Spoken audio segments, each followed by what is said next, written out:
সত্ৰনগৰী বৰপেটাৰ পৰাই আমি ৰাইজৰ সহায় সহযোগিতাত যাই আছোঁ যোৰহাট। ভাবা নাছিলোঁ ইমান সোনকালে যে ইমান মানে মানুহৰ সহায় সহযোগিতা পাম। আপোনালোকে দেখাই পাইছে প্ৰায় 20টা আইটেম আমি লৈ যাই আছোঁ। চাউল আছে, আমাৰ দালি আছে, চেনি আছে, মিঠাতেল আছে। আমি কাপোৰৰ ব্যৱস্থা কৰিছোঁ, নতুন কাপোৰৰ মেক্সি আছে 100 পিচ, গেঞ্জি আছে 100 পিচ, মম আৰু ধূপ আছে 470 পিচ। বিশেষকৈ আমাৰ বৰ্তমান আমি গম পাই আছোঁ যে মহিলাসকলৰ যিটো ধৰক লাগতিয়াল বস্তু ষ্ট্ৰেফি, সেইটো আমি 168 পিচ লৈছোঁ। চাপাত আছে আৰু পতঞ্জলিৰ আমি চবতকৈ ডাঙৰ যিখিনি চাবোন আছে সেইখিনি লৈছোঁ। ৰংগুৰা আছে, নিমখ আছে, চাৰ্ফ আছে, চাবোন আছে, কলগেট আছে, মম, ধূপ, বিস্কুট, পানী এইখিনি লৈ যাই আছোঁ। আৰু বিশেষ কৰি মই আমাৰ এগৰাকী বৰপেটাৰে ভণ্টি আছে, ভণ্টিয়ে বহুত সহায় কৰিছে। আৰু প্ৰথম যাত্ৰাত তেওঁ মোক সাহস দিছিল যে বৰপেটাৰ পৰা কিবা এটা কৰিব লাগে। আৰু বাইদেউ কৈছিল যে ভণ্টি কৈছিল যে আগবাঢ়া, মই আছোঁ। তো ভণ্টিকো বহুত বহুত ধন্যবাদ দিছোঁ। ভণ্টি প্ৰায় 60,000 টকা আমাক দিছে। আৰু ঠিক সেই সময়তে গুৱাহাটীৰ বাপুকণ ডেকা বুলি এজন ব্যক্তি আছে, তেওঁ মোক ফোন কৰিছিল। তেওঁ প্ৰত্যেকটো সময়তে মোক সহায় কৰি আছে। তেওঁ প্ৰায় 30,000 টকা এই বান সাহায্যৰ কাৰণে আগবঢ়াইছে। গতিকে তেওঁ দুজন ব্যক্তিক মই বহুত বহুত ধন্যবাদ দিছোঁ। অকল দুজনেই নহয়, প্ৰথম ষ্টাৰ্টিং দুজন, বাকী অগণন মানুহে মোক সহায় কৰি আছে। অসমবাসী ৰাইজ, বৰপেটাবাসী ৰাইজ, অগণন মানুহে সহায় কৰিছে। যাৰ ফলত আমি প্ৰথমতে ভাবি আছিলোঁ এখন গাড়ী নিম, এখন বৰ্তমান আমি দুখন গাড়ী নিম। এখন আমাৰ টাটা মোবাইল যাব আৰু আমি এখন সৰু গাড়ী লৈ যাম।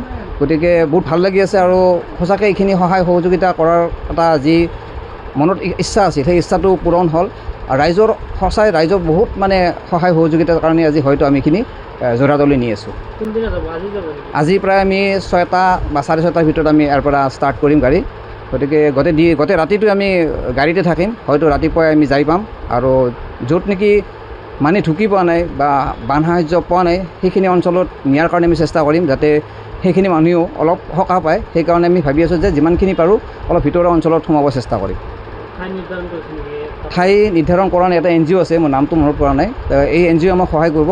তেওঁলোকে আমাক য'ত মানে আমি বস্তুখিনি দিম তালৈকে লৈ যাব। তাত আমি 100টা পৰিয়ালক দিম। 100টা পৰিয়াল, ইয়াৰ 20টা আমাৰ আইটেম আছে আপোনালোক কৈছোঁ।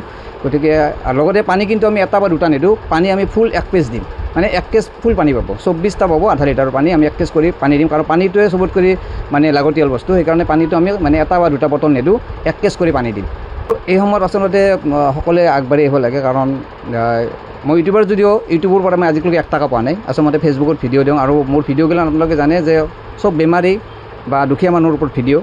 গতিকে অসমত বহুত ইউটিউবাৰ আছে, বহুতে যাই আছে, আৰু বাকীখিনিও হয়তো নিশ্চয় সহায় সহযোগিতা আগবঢ়াব।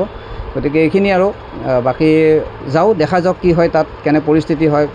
আৰু ইমান লং জাৰ্ণি মই কৰাও নাই, গোটেই ৰাতি যে মই যাম, বহুত এটা মানে ইচ্ছা আছিল মানে যোৱাৰ। সেইটো আৰু ভগৱানৰ কৃপাত ৰাইজৰ সহায় সহযোগিতাত মানে যাবৰ কাৰণে ৰেডি হৈছোঁ। যিকোনো খবৰৰ বাবে যোগাযোগ কৰক আমাৰ এই নম্বৰত 9181 307 221।